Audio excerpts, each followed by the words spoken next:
It's time. It's time. It's time. I know I didn't say my usual welcome, and some of you are being thrown off by that. Welcome back, everybody, to another reaction video. It's Napoleon's Marshals time. The single most commonly requested video series is Napoleon's Marshals. It's been a couple of years of asking. I'm finally getting to it. I don't know if we're going to do all the videos straight through this week or if I'll do a couple and then come back to it. We'll see how it goes. We'll see if I get burned out from all things Napoleon's Marshals. But we are going to dive into it today. Epic History TV, I think, has the best Napoleonic War content on YouTube. We've looked at a lot of their videos over time. Today we're going to take a look at the first 8 of Napoleon's 26 marshals. These are his top generals. These are the men who had the highest honor possible in the military that could be bestowed by Napoleon. Some of these guys end up being royalty. Some of them end up turning against Napoleon.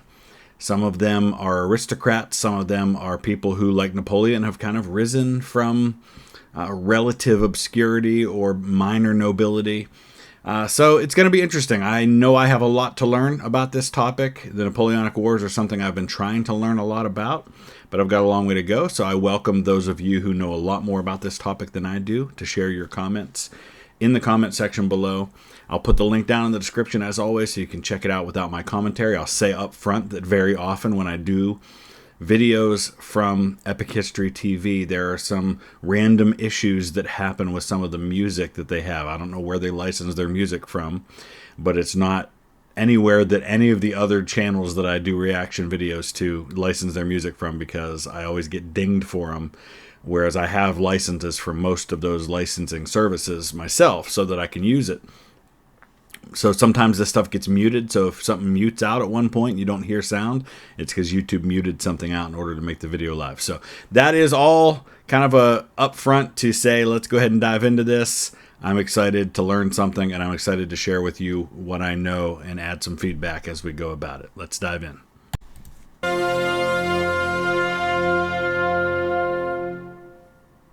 Terror belli, decus pacis. Terror in war. Terror in war, ornament in peace. The words inscribed on every French marshal's baton.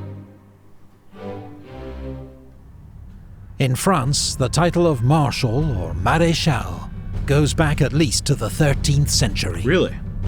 It represents the highest possible position of military authority.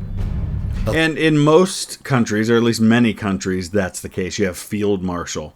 And the United States, we've never had the rank of Marshal or Field Marshal. And so during the Second World War, we created a 5-star rank, General of the Army, which was meant to be our equivalent to Field Marshal, so that Dwight Eisenhower and others didn't have a situation where they were outranked by men who were supposed to be serving under them. So we ended up creating 8 people with the 5-star rank. I think there were 3 in the Navy and 5 in the Army and Army Air Forces.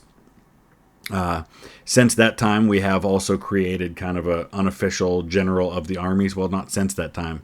John Pershing was a General of the Armies, which is kind of an unofficial 6-star rank. General of the Armies of the United States. George Washington has been posthumously given that, and then there's a bill that was passed to give General Grant that rank as well. But that's, for American audience, that's our equivalent to Field Marshal, and we don't even actually have that rank right now. 4 stars as high as you can go. Authority symbolized by a marshal's baton. The title was abolished during the French Revolution as incompatible with the egalitarian spirit of the age. But in 1804, Napoleon founded a new empire and restored the ancient rank. That year he picked 18 of France's best generals and made them Marshals of the Empire. 8 more were created in the years that followed.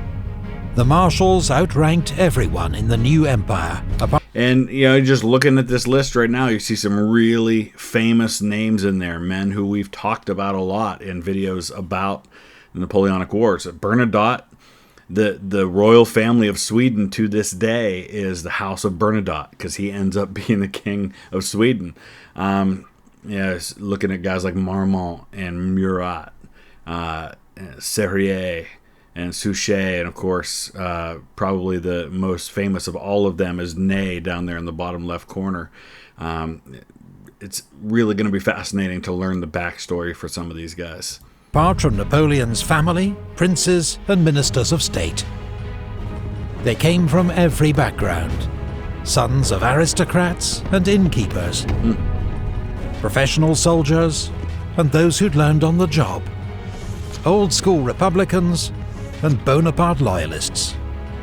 The youngest, just half the age of the oldest. And that's not a big surprise. Napoleon himself is super young when he comes to power, and when he wins a lot of his accolades. He's in his late 20s, early 30s, when a lot of the stuff that he's best remembered for takes place. Though Marshal was a civil title, not strictly a military rank, the men known to the army as les gros bonnets, the big hats, were arguably the most extraordinary, diverse, brilliant and flawed group of military commanders in history. The most favoured were showered with titles and wealth. But the price too was high. Yeah. Half were wounded, 3 were killed or died of wounds, 2 were executed. One was Ney. This is Epic History TV's guide to Napoleon's Marshals. All 26 have been ranked according to our own evaluation of their achievements as marshals, with expert guidance from retired Lieutenant Colonel Remy Porte, former chief historian of the French Army. It'll be really interesting to hear how they rank them, and I know some of you have asked me to do that, but I am in no position. I don't have nearly the knowledge or expertise to even begin to do something like that. More than 2,000 French generals served in the Revolutionary and Napoleonic Wars. Many were brilliant leaders. A few probably deserved to be marshals, more than some who were. Yeah, that's a good point too, is that being made a marshal, or given a high rank of any kind, it's always going to be a combination of factors. It's not going to be simply based on your performance. A lot of it's going to be based on luck. It's going to be proximity to power. It's going to be how well you get along with someone. We've been talking about this just in terms of the U.S. presidential election, is that there are so many factors. For example, when a nominee chooses their running mate, it's not always going to be who's the most qualified or who helps them the most on the ticket. It also might be, who can I get along with? Who do I think I could potentially work well with in an administration? All of those are factors. So we shouldn't make the mistake of thinking that the guys that were made marshals were automatically the 26 best generals in the French army during the Napoleonic Wars. Any selection can only be difficult and highly subjective, but here's our pick of 12 of the best. Bertrand, Napoleon's faithful aide-de-camp, who commanded 4th Corps at the Battle of Leipzig. Clausel, a veteran commander of the war in Spain. So now we're talking about guys who didn't make it to the rank of marshal, but perhaps could have been considered as we look at it in hindsight. Desaix, Napoleon's close friend, killed at Marengo, aged 31. Prince Eugene, Napoleon's adopted son, a hero of the Russian retreat. So Eugene's a great example of where nepotism actually paid off. More often than not, when we're talking about nepotism, we're talking about giving titles and ranks and positions to family members. Like, this is Napoleon's wife, Josephine. This is her son from her first husband, who was beheaded at the guillotine. But he actually was a decent general and kind of the exception to the rule. Napoleon's adopted son, a hero of the Russian retreat. Gérard, one of Napoleon's best corps commanders by 1814, made a marshal by King Louis-Philippe in 1830. Jourdan, whose infantry division bore the brunt of the fighting at Auerstedt in 1806, died of wounds near Smolensk in 1812. Russia. Junot, who first served with Napoleon at Toulon in 1793, probably committed suicide after his fall from favour in 1813. Lassalle, the hussar general, among the best light cavalry commanders of the Napoleonic Wars, killed at Wagram, aged 34. Maison, who told his division on the morning of Leipzig that they must win that day or all be killed, made Marshal by King Charles X in 1829. Oh, interesting. Non-soutien. So here's a guy who did not become a marshal under Napoleon, but still became a marshal. That's pretty cool. The heavy cavalry commander who died of wounds and exhaustion, aged 46. Saint-Hilaire, hero of Austerlitz, died of wounds received at Aspern in 1809. Vandamme, of whom Napoleon once said, "If I had to invade hell, I'd want him commanding the vanguard." So interesting how many of these guys died in battle or of wounds, and you have to wonder if any of them might have become marshals had they lived a few more years. And now, Napoleon's 26 marshals, ranked in order of merit. 26. Marshal Perignon. Somebody's got to be last. When Napoleon created the first 18 marshals, 4 were honorary marshals, recognized for past service to France. So we see seniority there, and I would have to assume that much like how it works in the American military, that seniority is based on when you're given that rank. He gave out 18 of these at once in 1804. I would imagine that there was a hierarchy to who was given the title when. Same thing happened, as I referred to earlier, the 5-star ranks. Those 5-star ranks were given out in a particular order. So, for example, in the Army, the first one was given to George C. Marshall, so that he was the highest ranking in the Army, followed by Douglas MacArthur and then Dwight Eisenhower. So that was the order of seniority. Perignon was one of these. A former officer in the Royal Army, he'd won fame in the Revolutionary Wars, fighting the Spanish on the Pyrenees front. He later served as ambassador to Spain. After a brief retirement, he was sent to Italy and commanded the French left wing at the disastrous Battle of Novi. So it's interesting, 1795 he becomes ambassador to Spain. So this is even before Napoleon is rising to great power in 1795. So you could argue that at least at that point, this guy had as much influence with the government as Napoleon did. Where the army was routed by Suvorov's Russians, and Perignon was badly wounded and captured.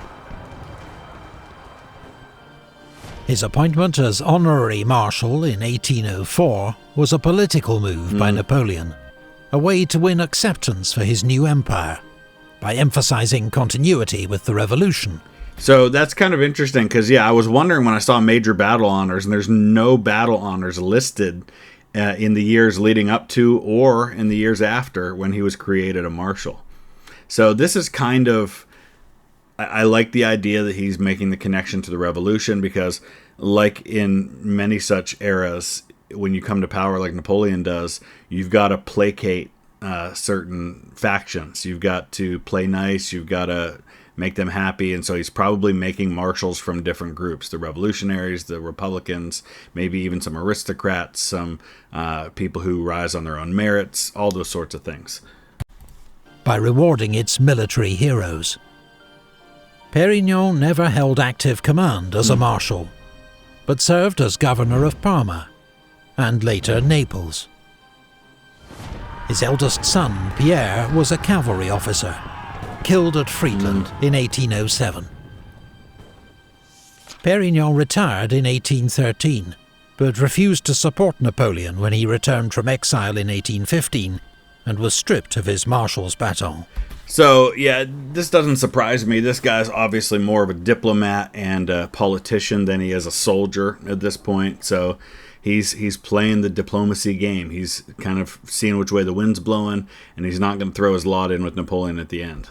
His rank was later restored by King Louis XVIII. Interesting.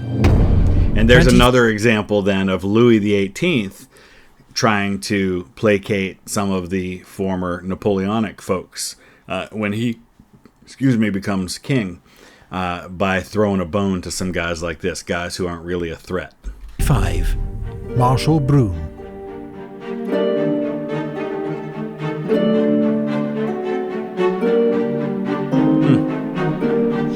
Brune was another marshal whose appointment owed much to politics. As a fiery Republican and former close ally of revolutionary leader Georges Danton, his support was politically useful for Napoleon. Brune joined the army during the Terror, the most extreme period of the revolution. His political connections ensured rapid promotion, and he was sent to help put down a counter-revolutionary revolt in Bordeaux. In 1795, as a 30-year-old brigadier general, he helped Napoleon disperse a royalist mob in Paris with the famous whiff of grape shot. Yeah. Brune? So he's only a couple of years older than Napoleon, so his rise probably parallels Napoleon's in a lot of ways. Then served with Napoleon in Italy, fighting in several of his famous early victories. He won a reputation as a fierce divisional commander and enthusiastic plunderer of Italian towns and churches. In 1798, he commanded the French occupation of Switzerland, while extorting 200,000 francs from the wealthy Swiss communes, the equivalent of several $1 million today. It was said that Brune's personal carriage was so laden with gold when it left Switzerland that it immediately broke down. The next year he won his most important victory, while commanding French forces in Holland, defeating an Anglo-Russian army at the Battle of Castricum, and saving France from invasion. So one of the reasons why, in talking about these marshals, especially as we get to the more important ones, all of this matters is because, as we've seen, as we've studied the Napoleonic Wars, Napoleon can't be everywhere at once. He tries to bounce back and forth, but when you're dealing with a coalition of forces, and there are often multiple armies attacking from multiple parts of Europe at the same time, you've got to have these right-hand man type folks that you can rely on, that you can trust to win victories in your absence. But a short, calamitous spell commanding the army of Italy convinced Napoleon that Brune was not fit for high command. Instead, he sent him to be ambassador to the Ottoman Empire, where in 1804 he learned that he'd been made a marshal. But Brune... So again, this is about recognizing past contributions and keeping a guy happy and on your side, even though you're like, you know what, I don't really think he's fit to be commanding troops in the field, but we'll use him as a diplomat, we'll give him honors, and we'll show him thanks for his past rewards, or his past successes. Napoleon was really, really good at making people feel important and feeling like they mattered and feeling like their contribution would make a difference, and he knew how to inspire people. Brune's lack of delicacy, combined with a towering sense of self-importance, did not make him a successful diplomat. He was recalled to France, but as governor of the Hanseatic ports, blundered again, drafting a treaty with Sweden that failed to make any mention of the French emperor. Whether a deliberate insult or act of incompetence, Napoleon was furious, and Brune was sacked. Brune spent the next 7 years at his country estate. He bitterly opposed the return of the Bourbon monarchy in 1814, and rallied to Napoleon when he returned from exile the next year. But in the tumult following Napoleon's defeat at Waterloo, Brune was cornered by a royalist mob in Avignon, murdered and tossed into the River Rhône. 24. Marshal Serurier. And this is a guy who did a lot of good things under Napoleon during his earlier campaigns.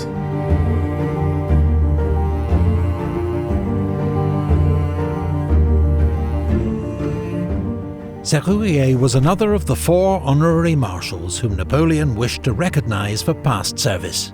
Past service, there you go. In contrast to Brune, Serurier was a professional soldier of the old school, a veteran of the 7 Years' War, and a stern disciplinarian. This background was not necessarily an asset during the French Revolution, when any officer who'd served in the Royal Army was viewed with suspicion. But Colonel Serurier's training and diligence were soon recognized as assets to the new French Republic. So this guy was fighting in Germany and Portugal when Napoleon wasn't even born yet. That's how much older he is. So he's 61 in 1804, puts him born in 1743. So he is a contemporary. He's born around the time of a lot of the founding fathers in the United States. Guys like John Adams, Thomas Jefferson, that kind of time period. He's in, 1740. He's in his 20s when Napoleon's born. By 1795, he was a general serving with Napoleon in Italy, where his stand against corruption and looting won him the nickname the Virgin of Italy. Serurier was a reliable, if unspectacular, commander. And sometimes you need that. And you know, his name pops up a lot when we're talking about the Italian campaign. He's one of those old school guys, and Napoleon's a new guy. He's coming in at a very different time. He doesn't have the past experience that a guy like Serurier does. Who won an important victory at Mondovi at a crucial moment in Napoleon's rise to fame. Yep. The following year, he accepted the Austrian surrender at the end of the long siege of Mantua. 2 years later, fighting under General Moreau's command, Serurier and his division were cut off by the Russians and forced to surrender. Released on parole, he was back in Paris in time to support Napoleon's coup d'etat of 18 Brumaire. Serurier then retired from active command, but Napoleon, remembering his past service, made him an honorary marshal. And you notice that all of these guys were also made Count of the Empire in 1808. I think all three we've talked about so far, they've said that about. And governor of Les Invalides, the retirement home and hospital for old soldiers. Where in that church, Napoleon is now buried, along with some of the other marshals of the empire in later time periods. Like Foch. There, shortly before the fall of Paris in 1814, Serurier oversaw the burning of more than 1,000 captured flags and standards to prevent them falling into Allied hands. That's so unbelievably painful to me. What an incredible treasure trove of history that was. 23. Marshal Kellermann.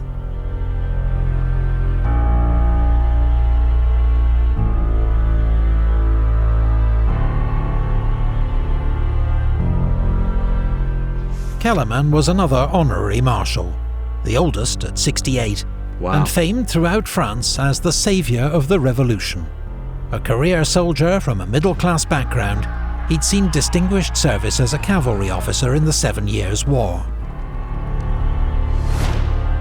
At the beginning of the Revolutionary Wars, he was a general, commanding a frontier army at the moment of greatest crisis, when it seemed foreign invasion was about to stamp out the revolution. So, just looking at his position in the army he's commanding, he's obviously got to be trusted, at least by the people in power at that time. He's got the key position. This is a place that is key in the Franco-Prussian War later on in World War I.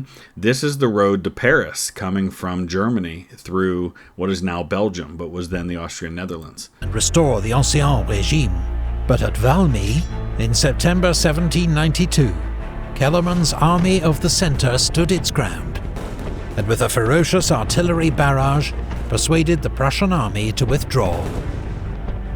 Valmy was not a stunning tactical victory, but it was a turning point of history that saved the infant French Republic.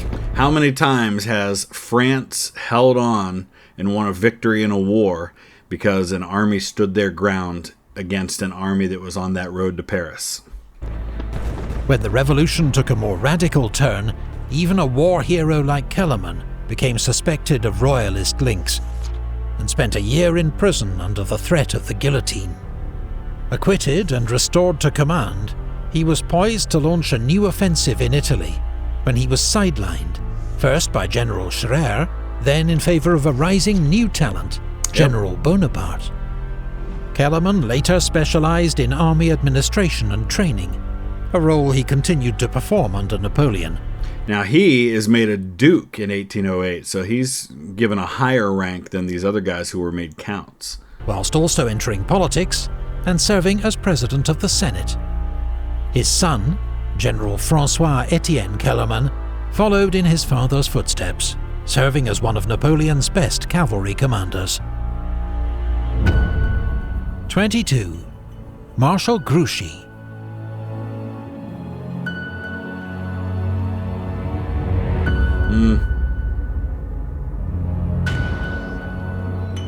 When Napoleon returned from his first exile in 1815, he created one last marshal for the upcoming campaign, Emmanuel de Grouchy. Although now infamous for failing to march to Napoleon's aid during the Battle of Waterloo, up to that moment, Grouchy had had a long and distinguished military career. Yeah, if you look at his major battle honors, he's at a lot of the major campaigns. He's in all these later wars of the coalition, some of the most important battles, places like Borodino, Wagram, and then, of course, not at Waterloo. An aristocrat who embraced the French Revolution, Grouchy served with distinction throughout the Revolutionary Wars, fighting counter-revolutionaries in the Vendée, and serving in Italy, where he was wounded and captured at the Battle of Novi. Under the Empire, Grouchy excelled as commander of a dragoon division in Marshal Murat's cavalry reserve. He was praised by the Emperor for his part in the Great French Charge at Eylau, played an important role buying time for Napoleon at Friedland. I like how they're kind of referring back to some of their other videos and using the animation to say, hey, this is who this guy was. He was the guy in this key spot during this battle. And expertly covered the French right wing at Wagram. For the invasion of Russia, he commanded 3rd Cavalry Corps and was wounded at Borodino. He survived the horrors of the retreat, but was left so exhausted it took him several months to recover. Oh, I bet. Jeez. Anybody who survived. He returned for Napoleon's 1814 campaign in France, and was wounded twice more. Grouchy was made a marshal at the start of the 100 Days campaign, and commanded Napoleon's right wing at Ligny. After the battle was won, he was ordered to pursue the retreating Prussians to prevent them joining up with Wellington's Anglo-Allied army. And listen, I mean, let's be honest. Those Prussians don't show up. There's a decent chance Napoleon wins the Battle of Waterloo. Now, it doesn't change long-term the outcome. I've argued this all along. Waterloo was not the great turning point that people like to sometimes say it was. If Napoleon had won Waterloo, there would have been another Waterloo and another Waterloo. It's not like this coalition was just going to give up and say, okay, Napoleon, you can have your empire back. But the outcome of that particular battle could have been different if the Prussians aren't able to jump in. 2 days later, as the Battle of Waterloo raged 10 miles to the west, Grouchy made the fateful decision to follow his written orders rather than march to join Napoleon, and has been widely blamed for the French Emperor's defeat ever since. Grouchy's vilification is not wholly fair, not least because Napoleon rarely encouraged his marshals to show initiative, and often flew into rages if they deviated from his written orders. Nor should... So people are upset because he did exactly what was expected of him instead of taking initiative, because in hindsight we say, well, initiative could have changed the outcome, so why didn't he do it? Well, that wasn't how things worked. And how many times could we say the opposite was true, that, you know, Napoleon won victories because his marshals followed the plan? But one blunder obscured the distinguished record of one of the Grande Armée's best cavalry generals. Grouchy fled to America after Napoleon's defeat to escape royalist reprisals, but was pardoned and returned to France in 1820. 21. Marshal Moncey. Not sure I'm familiar with him. He was an honest man, that's all Napoleon says about him. Moncey ran away from home to join the army at the age of 15. After 20 years of uneventful service, he'd risen no higher than the rank of captain. But then came the French Revolution. But hey, when he's a captain, I mean, remember, Napoleon's a pretty low rank at the start of the French Revolution, too. Most French officers were aristocrats, who, if they did not actively oppose the revolution, were nevertheless regarded as politically suspect. The result was that 3/4 of them either fled the country or were dismissed from the army.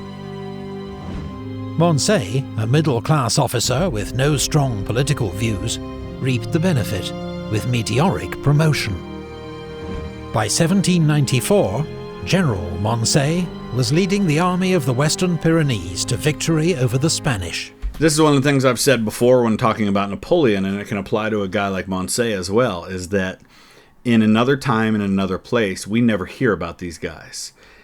It was a combination of ability and drive, but also circumstance. The French Revolution created the circumstances, and it was a series of circumstances that facilitated a guy like Napoleon rising to the top. And we're saying the same thing here. A lot of these aristocrats fleeing, creating vacuums of power in leadership in the military, allow these other guys to rise up much faster than they might have otherwise. On what was, admittedly, a relative backwater of the Revolutionary Wars. In 1797, he was dismissed for alleged royalist sympathies, but reinstated in time to support Napoleon's coup of 18 Brumaire. Interesting common thread with a lot of these guys, that they were there supporting Napoleon at key moments. By his own admission, Moncey was a sensitive officer. Honest, honourable, but lacking a ruthless streak or iron will to succeed. Napoleon was aware of his limitations as a general, but made him a marshal in 1804, as part of his emphasis on continuity between the Republic and his new empire. Moncey was appointed Inspector General of the Gendarmerie, France's militarized police force, and spent most of the rest of his career commanding reserve troops. He only held one field command again. In light of his victorious record against the Spanish, he was given command of a corps for the 1808 invasion of Spain, operating in the south of the country with mixed success. In 1809, he was replaced by General Junot and returned to France. Moncey's finest hour came in the dying days of the Empire, leading the National Guard of Paris in a courageous but doomed defense of the French capital. In 1815, the restored King of France, Louis XVIII, ordered Marshal Moncey to preside at the trial of Marshal Ney for treason. Wow. Moncey regarded Ney as a hero for having saved so many French lives in Russia, and refused, declaring, "If I am not allowed to save my country nor my own life, then at least I will save my honor." Give him a lot of credit for that. It took guts to make that decision. You see one of your fellow marshals on trial for his life, and you stand for him, and you're like, I'm not being a part of this. That very well could have meant the same thing to him. This is a guy that was old enough to remember what happened during the French Revolution to people who found themselves on the wrong side of the popular sentiment. So I give him credit for that. Didn't After a save short Ney. spell in prison, Moncey was allowed to resume his military career, becoming governor of Les Invalides, in which role he presided over the repatriation of Napoleon's remains from St. Helena in 1840. At the end of the ceremony, the 86-year-old Marshal Moncey announced, "And now, let us go home to die." Wow. It was like it's the end of an era. I'm curious to learn more about Moncey. He sounds like a kind of an interesting fellow. Plus, he was ranked number 3 in terms of seniority among all the marshals. 20. Marshal Poniatowski. Polish. That's interesting. One of the things is that you notice is a lot of these guys don't have French names. You've got German names. You're going to have a Scottish name for one of them. You've got a Polish name here.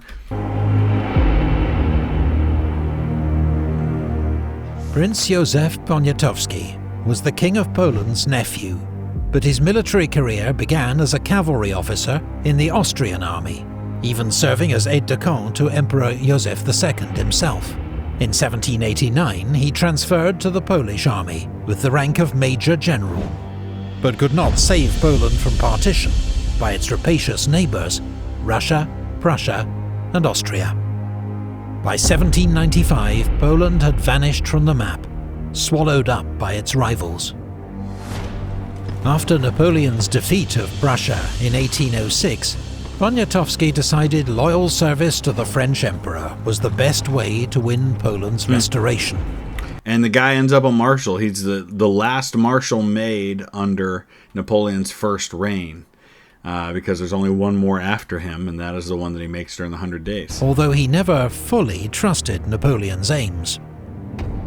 Sombre, serious, and brave, Poniatowski proved an able commander of Duchy of Warsaw forces in Napoleon's service. When war broke out with Austria in 1809, while Napoleon advanced on Vienna, Poniatowski waged a brilliant supporting campaign against a larger Austrian army in Galicia. For the invasion of Russia, he commanded the Polish 5th Corps. So let's just look at this list for a minute, because look at how many of these guys end up marshals. You've got Grouchy, St. Cyr, Eugene, Davout, Ney. Pretty fascinating. He and his troops distinguished themselves first at Smolensk and again at Borodino, leading the attack on the right wing. Poniatowski and his corps performed heroically throughout the campaign, motivated in part by their old animosity towards Russia. But by the end of the retreat, 5th Corps had been virtually destroyed. The army had been virtually destroyed. Poniatowski remained loyal to Napoleon, even though the disaster in Russia paved the way for the Russian reoccupation of Poland. He rejoined Napoleon in Germany in 1813 and was given command of the Polish 8th Corps. On the eve of the Battle of Leipzig, he was made a marshal by Napoleon. Interesting that he's made a marshal just before he's killed at the Battle of Leipzig. Recognition of his service and to inspire his Polish troops. Poniatowski was the only non-Frenchman to receive this honour. He and his troops fought with their usual tenacity and skill at Leipzig, holding key villages on the southern front against the Austrian and Prussian onslaught. At the end of the battle, Poniatowski commanded part of the rearguard. But their only escape route, a bridge over the Elster River, was blown up too soon. That's right. Badly wounded, Poniatowski tried to escape by riding his horse across the river, but he was swept from his saddle and drowned. What a way to go. He had been a marshal for just 4 days. In the short term, Poniatowski's loyalty to France achieved nothing, as following Napoleon's defeat, Russia occupied Poland for the next century. But Poniatowski's legend lived on, a model of Polish patriotism that inspired future generations. Looks like a Roman statue, doesn't it? Interesting. Jourdan, I think he fought in the American Revolution. Marshal Jourdan. Pretty sure.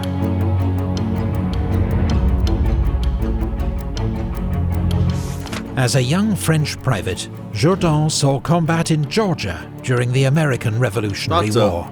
But he then caught a fever that led to his discharge and plagued him for the rest of his life. When the French Revolution began, he was elected captain of his local National Guard unit, fought at the battles of Jemappes and Hochschutter, and was rapidly promoted to general. In 1794, he made his name defeating coalition forces at the Battle of Fleurus. This was a crucial victory of the Revolutionary War, which handed France control of Belgium for 20 years. So here's another guy who's making a name for himself at about the same time that Napoleon's making a name for himself. It was also notable for the French army's use of balloon reconnaissance, the first effective use of an aircraft in military history. Awesome. Jourdan. Yeah, the French were the first ones that we know of that did this. I think Thomas Jefferson and John Adams were in Paris when there was a demonstration of a hot air balloon. Became a prominent politician under the Directory, lending his name to a law that formalized France's policy of mass conscription.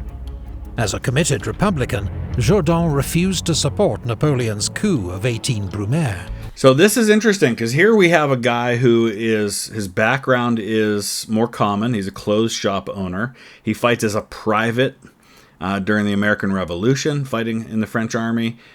He ends up being discharged and ends up being made a general. So he gets this quick rise He's born in 1762, so he's 31 years old, commanding an army at 31.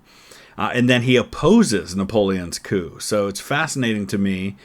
This is another, I think, political move by Napoleon to put one of his the people who opposed his rise to power. But his fame as the victor of Fleurus was enough to ensure he became a marshal in 1804. Jourdan was on good terms with Napoleon's elder brother, Joseph. When Joseph became king of Spain in 1808, Jourdan went with him as his military advisor. But the situation in Spain would prove beyond Jourdan's military skills to solve. That was beyond a lot of people's military skills to solve. He faced stubborn resistance from the Spanish and Portuguese, supported by the British, and an equally stubborn refusal to cooperate from other French marshals in Spain, theoretically under Jourdan's command, but who repeatedly ignored his orders and openly questioned his competence. Marshal Soult in Andalusia was a prime offender, while Marshal Victor's insubordination at the Battle of Talavera contributed directly to the French defeat. It was already a really tough situation. The last thing you need is confusion among your command and control. Struck by another bout of ill health, Jourdan went home to recover. 2 years later he returned to Spain, but at the Battle of Vitoria in 1813, he and King Joseph were outmaneuvered and decisively beaten by Wellington, leading to the collapse of the Bonapartist Kingdom of Spain. Jourdan never held a major command again, but his 20 years of service and evident patriotism were widely recognized and respected. He was made a peer by Napoleon, a count by Louis XVIII, and died in 1833 while serving as governor of Les Invalides. It's interesting how many of these guys ended up governor of Les Invalides. Perignon, Brune, Serurier, Kellermann, Grouchy, Moncey, Poniatowski, Jourdan. 8 down, 18 to go. Join us for part 2, when we'll continue the countdown. Okay, that was awesome. I learned a lot already. I am excited to learn more, and once having that additional detail and information and background about each of these guys, I'll be interested in going back and looking at some of these key battles again and seeing these names pop up and see how they played a role with knowing a little more of that context. So let's add to the conversation. Let me know your thoughts in the comment section below. What do you know that wasn't discussed? What can you add? Let's all learn together. We'll be back tomorrow with part 2. Thanks for watching.